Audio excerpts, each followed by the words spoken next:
Tollywood এবং বলিউডের জনপ্রিয় মুখ অভিনেত্রী নয়না গঙ্গোপাধ্যায়। তবে প্রায় 3 বছর ধরে অভিনয় জগৎ থেকে দূরে রয়েছেন, সেভাবে দেখা যায়নি কোথাও।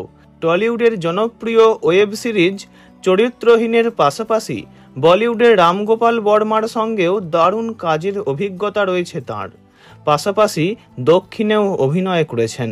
তবে নিজেকে দক্ষ অভিনেত্রী প্রমাণ করার পর হঠাৎ করেই উধাও হয়ে যান তিনি।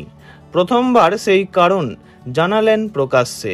এর আগে ব্যক্তিগত জীবন নিয়ে কখনোই কথা বলেননি তিনি। এই প্রথমবার সামাজিক মাধ্যমে তাঁর উপর ঘটে যাওয়া অকথ্য অত্যাচারের কথা সামনে আনলেন নয়না।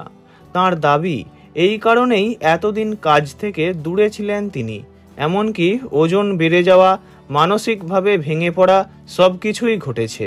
নিজের সামাজিক মাধ্যমে নয়না লিখেছেন, কিছু ব্যক্তিগত বিষয় এবার আপনাদের জানানোর সময় এসেছে। 3 বছর ধরে আমি কোনো মাধ্যমে সেভাবে আর কাজ করিনি।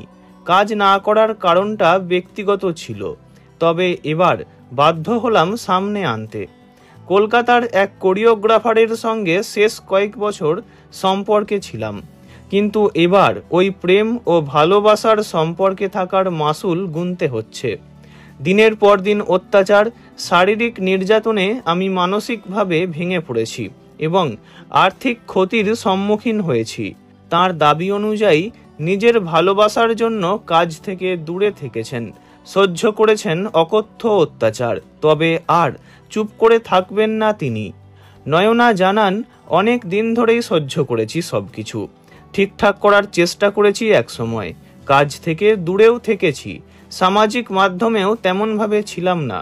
তবে আর মানতে পারছি না, সেই কারণেই সামাজিক মাধ্যমে বললাম। জানা গিয়েছে গত 3 বছর ধরে নয়না তাঁর ডান্স কোরিওগ্রাফার টুবান চক্রবর্তীর সঙ্গে সম্পর্কে ছিলেন এবং নানাভাবে শারীরিক নির্যাতনের শিকার হয়েছেন। নয়নার অভিযোগ, টুবান তাঁকে অভিনয় থেকে সরিয়ে আনেন। একাধিক নারীর সঙ্গে সম্পর্ক রাখতেন টুবান। ছাত্রীদের সঙ্গেও সম্পর্ক ছিল তাঁর। নয়নার দাবি, তিনি টুবানের সঙ্গে সম্পর্কে থাকাকালীন তাঁর ম্যানেজারের সঙ্গে নাকি 2.5 বছর একত্র বাস করেছেন টুবান। সেই কথা নাকি টের পাননি নয়না। তাঁর কথায়, আমাকে সব বিষয়ে বাধা দিত, আমার মুম্বাই যাওয়া বন্ধ করে দেয়, মদ খেয়ে বাড়ি এসে চিৎকার চেঁচামেচি করত, বাড়ির দরজায় লাথি মারত, আমাকে মারধর করত।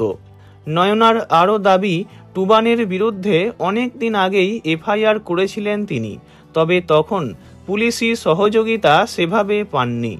তিনি বলেন, ভালোবেসে কাজ হারালাম, ঠকলাম, আমার সব শেষ হয়ে গেল। অবশেষে মঙ্গলবার সকালে পুলিশ টুবানকে বাড়ি থেকে গ্রেফতার করেছে। নয়না মঙ্গলবার নিজে বলেছেন, তাঁর অভিযোগের ভিত্তিতে পাটুলি মহিলা থানা এদিন অভিযুক্তকে গ্রেফতার করেছে। আলিপুর আদালতে এদিন পেশ করা হয় তাঁকে। পাটুলি থানার তরফ থেকে ঘটনার সত্যতায় সিলমোহর দেওয়া হয়েছে। নয়না জানান, টুবান জামিনের আবেদন করেছেন কিনা জানি না, কিংবা তিনি জামিন পাবেন কিনা সে খবর এখনও তাঁর কাছে এসে পৌঁছয়নি। ভিডিওটি এইটুকুই। বিনোদন জগতের সব রকম খবরাখবর জানতে চ্যানেলটি অবশ্যই সাবস্ক্রাইব করবেন। ধন্যবাদ।